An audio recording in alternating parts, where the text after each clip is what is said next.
Dream Big with Steve Bartilla. Brought to you by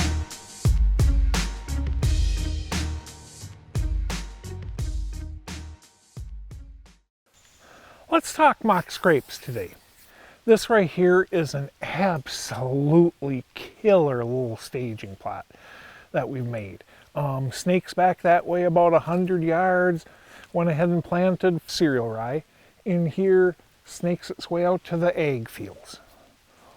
Awesome setup. Just plain awesome. And this is a high deer density area, so planting something like cereal rye is a really good choice because it can withstand the browse pressure. All right, but here's how we can go ahead and make this setup here even better. And that is, notice all these oaks that are lining this plot. Why don't we hang licking branches off of them? I mean, we go ahead and hang, I'm not exaggerating, a dozen licking branches back here. Now, which I will do in a few days. Now, it's October 3rd today, okay? And by October 5th, I will have all these licking branches. I will have a dozen licking branches up on this thing, okay? And here's the whole reason why, okay? The reason I want to do this is because, yes, this food plot is awesome, but I'm greedy. I want even more. Yes, it's awesome that this is a nice little staging plot going out to the crops, but at the same time, I want to make this a social hub. I want to make it so that these bucks are scraping in here like crazy, because if they're scraping in here like crazy, now we got two draws. Now we have the social aspect as well as the feeding aspect. When making mock scrapes, I really go about doing it a couple different ways.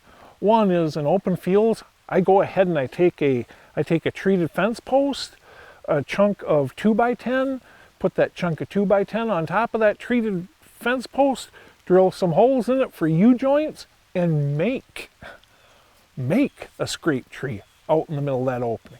That works really good when you're, say, hunting a 10-acre field with a bow. I can't cover 10 acres, but I can go ahead and plant that scrape tree 20 yards out in front of my stand, point the licking branches back towards me. I want to do that so that when the deer come in to work it, they're giving me great shot angles. And they're focusing their attention away from me, not at me. That gives me all the time in the world to stand up there. All right, there you go, baby. And at a known yardage marker. Okay, that's one way I do it. Situations like this, I'm not going to plant scrape trees. I'm going to attach licking branches to these trees, droop them out into the plot, putting them right at nose level to Mr. Big. Right around the stand that my buddy's working on as we speak, I'll go ahead and put a scrape dripper on that tree right there, because that's a nice 20-yard shot to that stand. Okay.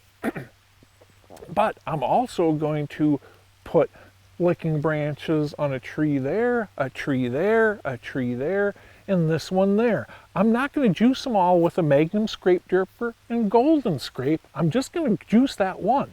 The rest of them, all I'm going to do is have that branch there. Why?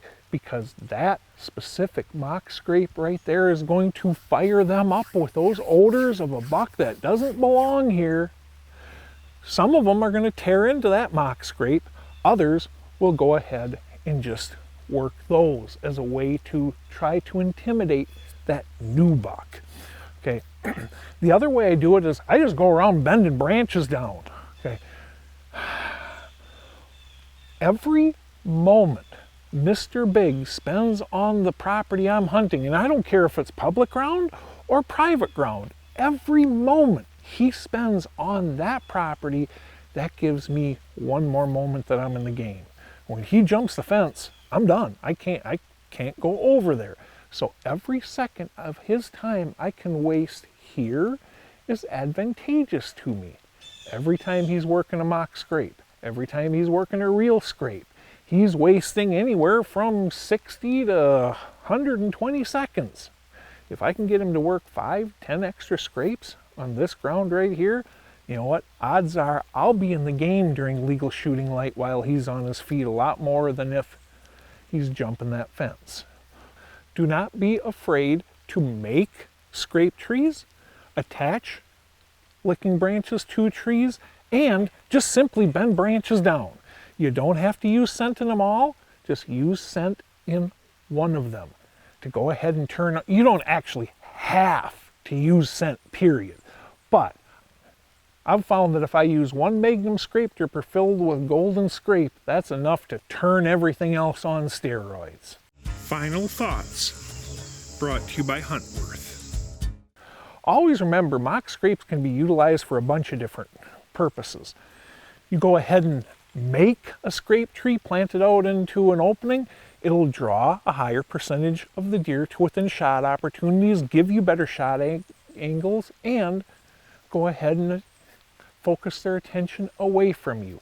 You hang a bunch of licking branches in a situation like this, and man, you're taking your food plot and you're making it a social hub. Lastly, just bend a bunch of licking branches down and you're wasting Mr. Big's time on your ground. Mock scrapes are the most underutilized tool there is. They will not completely change the world, but they're fast, cheap, and easy, and they work.